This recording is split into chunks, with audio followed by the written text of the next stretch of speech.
and welcome to the Psych and Business Podcast, where we highlight the integration of psychology and psychological principles into the world of business and organizations. I'm your host, Dr. Ernest Wayde. Okay, so today we're going back to looking at team effectiveness models, and today we're going to be looking at the goals, roles, processes, and interactions, also known as the GRPI model of team effectiveness. This model was developed by Richard Beckhard in 1972, and it highlights the different aspects of team cooperation. So the purpose of the model is really to reduce the time it takes to build a team and increase productivity of that team. This model identifies 4 key factors for team success: goals for the team, roles in the team, processes of the team, and interpersonal relationships within the team. And intellectually, it all makes sense.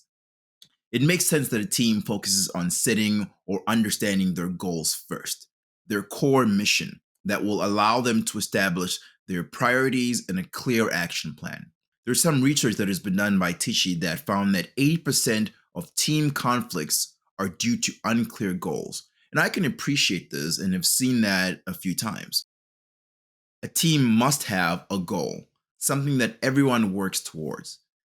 The team also needs to have clear, related priorities and objectives associated with that goal. The most common way of doing this is the SMART or SMART acronym, which means the goal must be specific and lead to a specific result, a specific business result. The goal must be measurable in that success is clearly defined and known. So you need an outcome that is measurable. You should also have a progress measure that helps you track progress to the goal. The goal must be achievable in that it is reasonable and within the ability of the team to achieve that goal.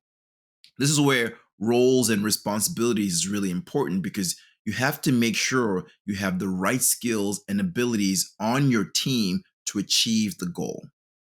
The goal must be relevant in that it is related to a real business objective and will lead to that business outcome. Here, we're really talking about alignment to the overall business strategic goals. The team's goals must relate and move forward the overall business goals to achieve business success. And finally, the goal must be time-bound in that there are clearly defined deadlines and milestones associated with the activities outlined to achieve the goal.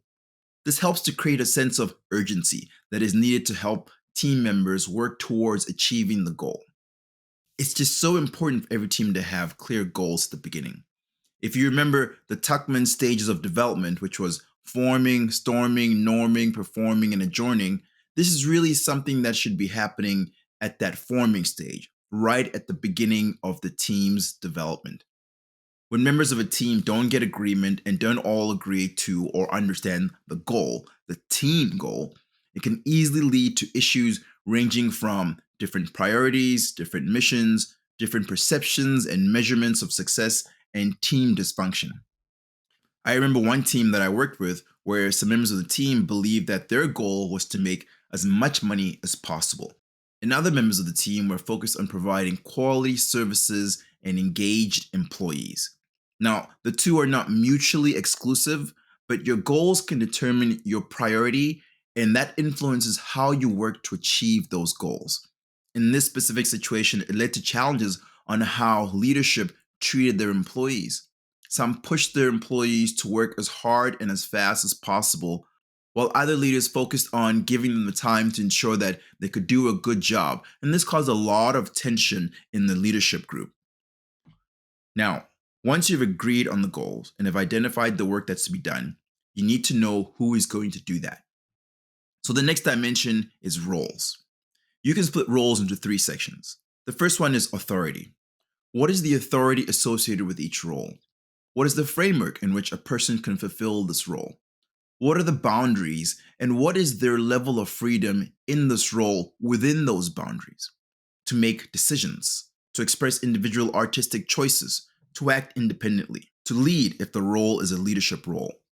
One of the worst things I've seen is when leadership role is assigned without the authority to enforce or carry out the assigned duties of that role.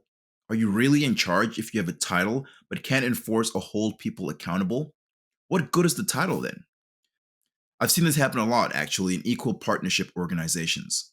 One person is given the role of chairman or president, but because the other equal partners don't want to relinquish any control, that role of chairman or president really has no authority associated with it. And so it's basically a worthless role.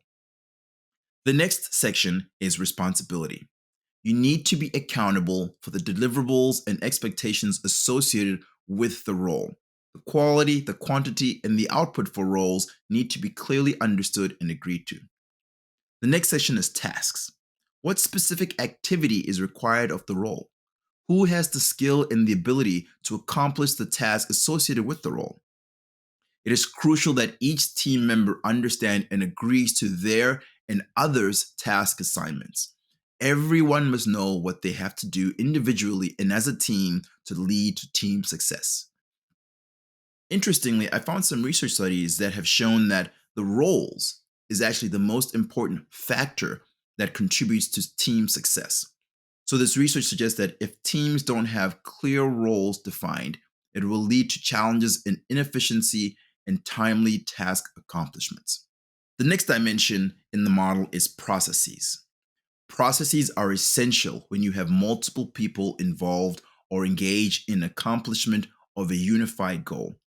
Processes help decrease inefficiencies in things like decision making, control, coordination, conflict management, and communication. If there are well established and used processes to do these things, it greatly decreases ambiguity and helps to increase alignment and understanding in all team members, which leads to increased efficiency. So at this point, the team knows what they need to accomplish, what the individual roles are, and the clear processes that help them determine how they will all work together. Processes help create a common language for everyone, establishes necessary standardization to allow for smooth collaboration and cooperation. In this model, processes are characterized by things like decision making processes, collaborative control processes, and coordination and communication processes. This makes sense because these are the ways in which we do things and are especially important when there are multiple people working on the same task or activity. The decision making process is especially important when you look at collaboration and coordination. Who makes the decisions? How do you make decisions as a team? Is it democratic? Is it consensus? Is it autocratic? I've seen multiple teams get tripped up by the fact that they don't know how to make decisions. There is no clearly established process as to how to make simple to complex decisions. The last dimension of the model is interactions. I particularly like this dimension because I believe strongly that relationships are an essential part of business success. The model identifies the need for trust, open communication, and feedback between team members. The model suggests that specific formats and rules should be established and agreed to by all team members to ensure appropriate interactions. Now, I've come across many teams that don't focus on inner team interactions, sometimes because they don't see it as necessary, and sometimes because it can be hard to attend to and engage in these discussions, especially without the help of an expert like a consultant. But in my experience, teams that don't focus on relationships pay the price in things like lack of alignment, poor conflict management, stilted communications, and serious lack of trust, which all impacts productivity, efficiency, and achievement of business results. Simple things like civility and respect, as outlined in the VA model, are critical for teams to demonstrate and engage in. How can you work with someone if you don't respect them? How could you work with someone if they are not civil to you? That's not someone you want to talk to, share ideas with, let alone admit mistakes to. To encourage healthy interpersonal relationships, team members should be courteous and kind, offering help and support. Keep their commitments. Be as good as your word. Apologize when needed. This will help build trust. Be clear about expectations. Make sure everyone understands what is expected of them. As the team develops and grows, relationships become more and more important. So I highly recommend that every team focus explicitly on developing strong and healthy interpersonal relationships, especially as they add more people to the team. This will help establish your team culture. So if you're setting up a team, this is a pretty good framework to follow. All right, thanks for listening. I hope this has been helpful, and I hope you join us again.